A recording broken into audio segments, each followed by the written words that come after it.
Halo teman-teman, kawan-kawan, bapak-bapak, ibu-ibu. Perkenalkan saya Adila, saya menangani bidang pariwisata dan perhubungan dari KDI Taipei. Assalamualaikum warahmatullahi wabarakatuh. Perkenalkan saya Nilas atau terkenal di RTI Nilas Ratu Ineman si Nenek Magnet. Kebetulan saat ini saya berdomisili di Yilan City. Kemudian saya di Taiwan sudah masuk tahun ke-15. Ya, halo, nama saya Anas Subakti. Saya sekarang jadi presiden di Indonesia Diaspora Network di Taiwan.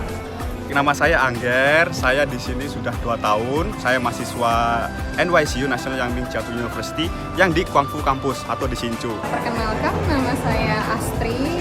Saya dari Indonesia. Kota asal saya Kota Malang. Halo semuanya, aku Jessica Febri, aku mahasiswa dari Hsinchu University tahun keempat Medical Informatics. Nama saya Dewi Marta, saya sekarang mahasiswa di National Central University. Sudah 2 kali ini untuk tahun ini, dan ini sudah berapa hari puasa di sini. Di Taiwan sudah tahun ke-5 sepertinya. Jadi sudah 5 tahun di Taiwan, sudah cukup banyak merasakan pengalaman yang variatif untuk puasa di Taiwan. Saya berada di Taiwan sejak tahun 2020 kemarin pada bulan Februari. Jadi kira-kira udah 1 tahun 2 bulan di Taiwan. Tahun kemarin sudah ikut melaksanakan ibadah puasa dan juga Lebaran Idul Fitri, Idul Adha. Tahun kemarin kita juga udah di sini. Ini tahun ketiga saya di Taiwan. Aku di sini udah 4 tahun, udah hampir 4 tahun, udah mau lulus tahun ini dan aku udah kayak ngelewatin 4 kali Lebaran di sini. Hampir 3 tahun saya tinggal di sini. Jatuhnya di bulan puasa itu adalah pas summer. Ya memang sih kalau summer kita tahu menahan haus dan lapar. Tapi dengan niat yang kuat, kita bisa menjalankan ibadah puasa dengan baik. Mengingat kita berada di negara non-muslim, jadi jelas pengalaman puasa kita beda dengan pengalaman puasa kita di Indonesia. Karena apa? Karena kita di sini kan merantau.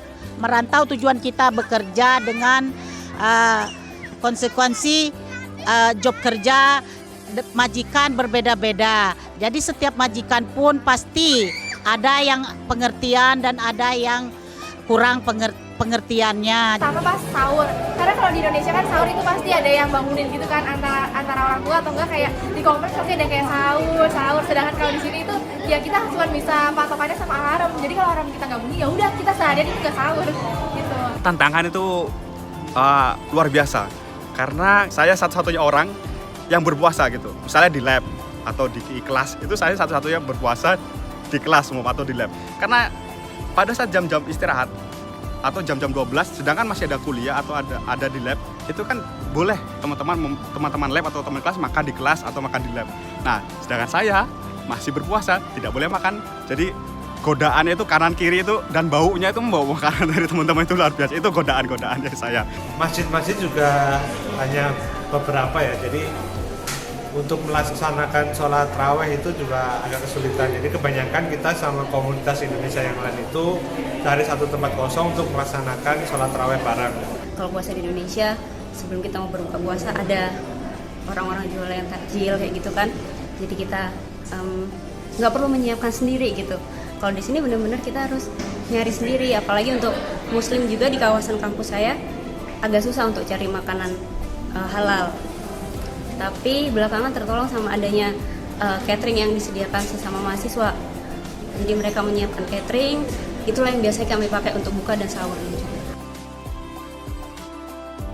Jam 6 sekian itu kita makan. Itu untuk makan sahur, kita sekalian siapkan apa yang akan kita makan. Kita siapkan, ditaruh di tempat yang kira-kira mudah kita ambil. Supaya kita nggak berisik suara. Cari informasi untuk jadwal puasanya ya. Terutama di Taiwan ini kan lebih gampang untuk mendapat informasi tentang waktu sholat, terus buka puasa, sahurnya itu juga lebih gampang. Karena kita ada komunitas juga kan, komunitas muslim. Dan lebih banyak aktivitas Ramadan itu sama teman-teman komunitas. Jadi kita lebih ada waktu untuk bersama-sama, untuk beribadah bersama. Jadi tidak ada rasa homesick Indonesia di sini. Saudara-saudara kita yang tinggal di Taiwan untuk sholat taraweh bersama, kemudian berbuka bersama, dan juga saya juga pernah coba buka puasa di Masjid Ta'an.